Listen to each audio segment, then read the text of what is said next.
E como a gente estava falando aqui, minorias, né? Como o Tiga estava falando, que tem a ver com representatividade, né? Quando fala minorias, quando a gente se refere a negros, a mulheres, por exemplo.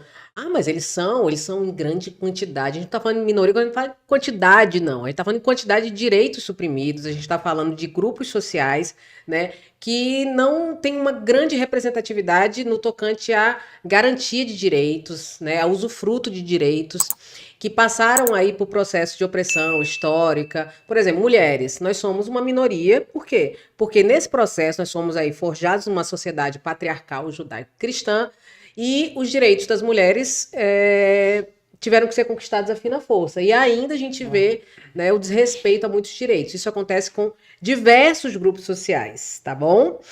E aí, deixa eu ver aqui se eu tenho alguma consideração a fazer. Ah, estava vendo aqui o lance da diversidade e inclusão. Quando a gente fala em diversidade e inclusão, elas não são a mesma coisa, tá? Mas elas são complementares. Quando a gente fala, até fiz anotações aqui na minha fichinha da Xuxa, né? Diversidade, ela implica pluralidade de indivíduos em termos de diferenças culturais, de identidade e de experiência. Então, diversidade está muito associada à representatividade. Tá? A nossa educação deve ser diversa, porque o nosso país é diverso, nossa cultura é diversa. Então, diversidade seria realmente a pluralidade, a multiculturalidade do povo brasileiro, de todos, né? E a inclusão, gente, ela diz respeito a possibilitar pertencimento e prosperidade a pessoas diversas. Então, a inclusão é o, de fato, garantir ali a materialização dos direitos sociais, dos direitos civis e políticos. Diversidade, basicamente, né, tem a ver com. Digamos que a gente tem uma empresa em que há, por exemplo, muitas mulheres, muitas pessoas negras, pessoas com deficiência. Isso aí existe diversidade. Mas inclusão, por exemplo, representatividade de fato, haveria se pessoas também diversas estivessem no corporativo, na administração, ali na tomada de decisões. Tá bom? Então, isso é um pouco mais profundo. Então, quando a gente diz respeito a mercado de trabalho, educação, sociedade, acesso a direitos, a gente está falando também de inclusão, de diversidade, tá? E aí, a inclusão ela está muito associada, atrelada à mudança de comportamento e mudança de cultura, né? Para a gente reconhecer essas diferenças. E uma coisa que eu estava vendo, gente, com relação à inclusão, tá? Eu tava vendo que ela é forjada a partir de 3 atitudes. As pessoas, elas devem ser, achei isso muito massa, esperadas, refletidas e respeitadas. Né? Então, assim, já aconteceu no Congresso Nacional, acho que é no Congresso Nacional em Brasília, até 2016 não havia banheiro feminino. As mulheres que circulavam ali, elas tinham que ir ao banheiro do restaurante do Congresso Nacional.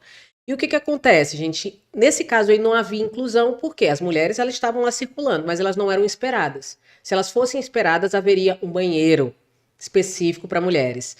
Então, quando a gente fala refletidas, as pessoas devem ser esperadas, refletidas. Elas devem se ver também na cultura da empresa. Existem barreiras, por exemplo, que impedem, que impeçam essas pessoas de acessar?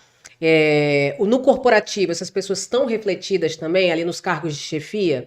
Então, esperadas, deve haver ali uma estrutura para recebê-las, como se a empresa já esperasse, se a escola já esperasse. Refletidas, elas devem se ver representadas. E respeitadas, devem ser ouvidas, né, devem ser consideradas. Então, inclusão não é simplesmente jogar uma pessoa, é preparar, esperar, refletir e respeitar essas pessoas. Tá certo? E aí, gente, me digam uma coisa, meus amigos maravilhosos. Se a gente fala aí sobre diversidade, inclusão, sobre direitos, dignidade, cidadania, que considerações. Ixi, Maria, depois eu Michel Temer, considerações. Nós poderíamos tecer aí sobre esse tema tão importante. Assim, isso pode cair no Enem, gente? Pode! Olha aí, tinha esquecido disso. E de que forma isso poderia vir, gente? Creio. Essa parte não ensaiou. Eita!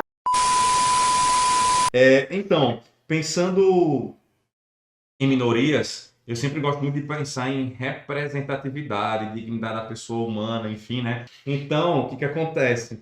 Quando a gente pensa em dignidade da pessoa humana, pensemos também em segurança, em violência estrutural, violência ambiental, racismo ambiental. Eu acho que, na verdade, pensar em minorias é pensar naquelas pessoas que não têm voz, elas não têm vez, elas não têm educação, elas não têm apoio, e elas ficam à mercê, elas ficam dependentes, na verdade, né, da empatia, da consciência e muitas vezes, Da né, vontade da política. vontade política, né, que é muito seletiva. Sim. E aí, quando a gente olha para alguns documentos normativos, institucionais, a gente tem, como eu falei inicialmente, a DUDH, Declaração Universal dos Direitos Humanos, e a própria Constituição Federal. E aí é bem interessante que no TAS Censal PPT nós temos o S de segurança.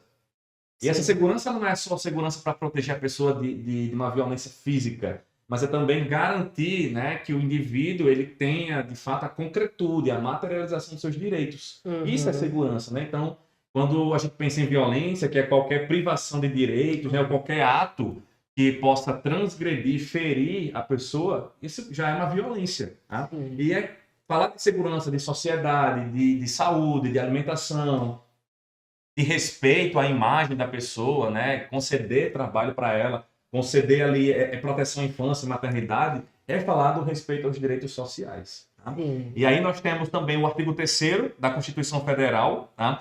Que fala da erradicação da pobreza, da fome, que está muito associado, né, às comunidades, aos assentamentos interiores, ribeirinhos, comunidades, se a gente pensar no Amazonas, tá? Então essas regiões, né, mais distantes, mais aquém, né, do esperado, a gente já pode aí associar à Constituição. Temos também o primeiro artigo, tanto da Declaração Universal quanto da Constituição, né, que é bem similar, parecido, que fala sobre o princípio da dignidade humana, né? Todos nascem iguais em direitos, em deveres e, portanto, devem ser respeitadas como pessoas, como cidadãos, tá?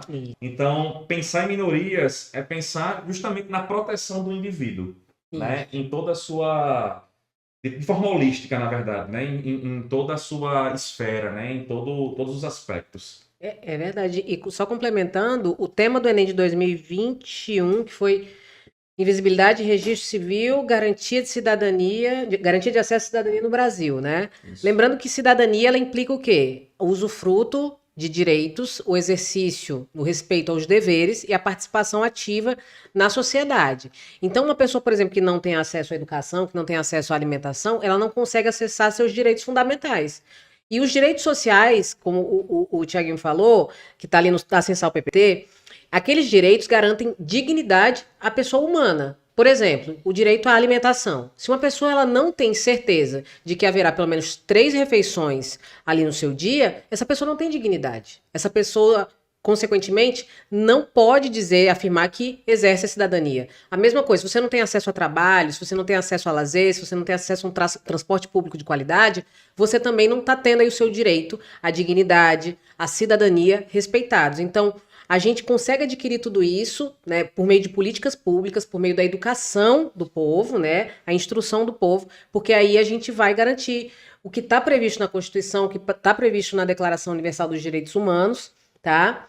E é por aí. Aí agora eu tenho também essa pessoa maravilhosa, vindo diretamente de Apodi, uma megalópole do Rio Grande do Norte, né? Você que é de Apodi, comenta aqui, gente, comenta. Todo mundo, a galera, ei, olha, ó. Apodi. Caravana de Apodi, gente. Quem nasce em Apodi, inclusive, é... Apodiense. Eu ia dizer gato, Apodiense, gostoso, gente. apodiense. Dudu, Apodi. Apodi. Pensa, algum comentário aí? O que você Bom, tem a dizer ótimo. para essa plateia Gostou? linda? Então, como risco, né, de ser redundante, o que Tiago e Letícia falaram, mas apenas para complementar, né, eu acho que... Acho não, eu não acho nada.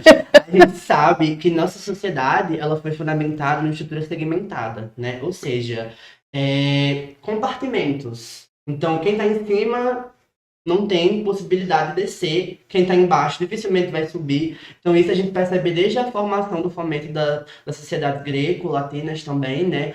Com os patrícios lá, sendo os patricinhos e os escravos deles. Então a gente tem o quê? A gente tem essa divisão, essa segmentação muito bem instaurada na nossa sociedade. E também corpos que foram feitos, né, socio-historicamente para não serem amados. Então, como a Letícia falou, são pessoas que não são vistas, não são refletidas, elas não se reconhecem enquanto participantes, enquanto atuantes da sua realidade. Então, quando não é dado a elas condições, recursos, reconhecimentos, políticas públicas, e quando o desenvolvimento ideológico ele não as ampara, ele não as traz para o contexto da cidadania, elas simplesmente são escanteadas, elas são marginalizadas. Então tem essa questão da minoria estar a par, né? Está envolta nessa questão de não ter o poder de decisão, não participar agentivamente da sociedade. A gente percebe, justamente, voltando àquela questão dos corpos, né? Corpos que são socio-historicamente, eles não são amados. Então, dificilmente você vai idealizar uma pessoa, sei lá, uma pessoa gorda, né, sendo amada, construindo família. Então, assim, Bela, né? vista como bela, assim. Então, muito disso está enraizado no nosso preconceito, na nossa estigmatização, né? Porque as ondas dos movimentos sociais que divergem desses padrões eurocêntricos, desses padrões que são impostos, são todos tidos como movimentos de contracultura. Quer dizer, se você se distancia um pouquinho do arquétipo que é criado, você não vai ser mais visto, você não vai ser amado. Então, quando a gente fala sobre minorias, é essa necessidade de lutar pelos seus direitos, lutar por você, pela sua existência, por essa constante necessidade de ser visto, né, e de não ser silenciado. Então, o Enem já trouxe algumas edições, né, com algumas minorias, como a das mulheres, o combate da persistência contra a mulher, da violência, trouxe a questão dos povos tradicionais indígenas, os surdos, a questão da intolerância religiosa, porque as matrizes também, as matrizes africanas, principalmente, elas sofrem com esse processo aí de intolerância. Então, outras minorias, elas também são grandes apostas, né? Como a questão das pessoas em situação de rua, que muitas não são vistas, e é importante a gente falar que são pessoas em situação de rua e não moradoras, porque elas não escolheram isso. Então, como elas... como o Estado falhou em prever, né, o aparato necessário para elas estão nessa condição. Ou seja, elas não escolheram estar lá, estão nessa condição. Como o Chaves, né? Já estou dando aqui alguns repertórios. Então, ele é uma criança negligenciada, né, na ficção engajada, e a gente tem toda aquela comicidade, que legal, Chaves, engraçado. Só que ele passa constantemente ele não come, ele não tem apoio familiar, ele não tem família. Proteção à integridade. Ele não é respeitado os seus limites e também o que precisa ter como recursos básicos da saúde. Então, essas pessoas que estão à margem, né, que elas são marginalizadas, elas são descreditadas, elas são tidas como minorias, que precisam erguer a voz muitas vezes para serem ouvidas, e muitas vezes elas conseguem fazer barulho, né, e conseguem conquistar muitos direitos. Então, por exemplo, para a Letícia estar aqui hoje em dia, muitas mulheres tiveram que se mobilizar, tiveram que falar por ela, tiveram que dar o sangue, literalmente, muitas vezes, para poder conquistar voto, para poder estar nesse patamar de profissão. Então, é uma luta gradativa e por muitas outras, né, que virão. E a gente sabe que a resistência, ela é algo contínuo. Então, resistir ao sistema é algo contínuo e deve ser reverberado, principalmente para as minorias, né?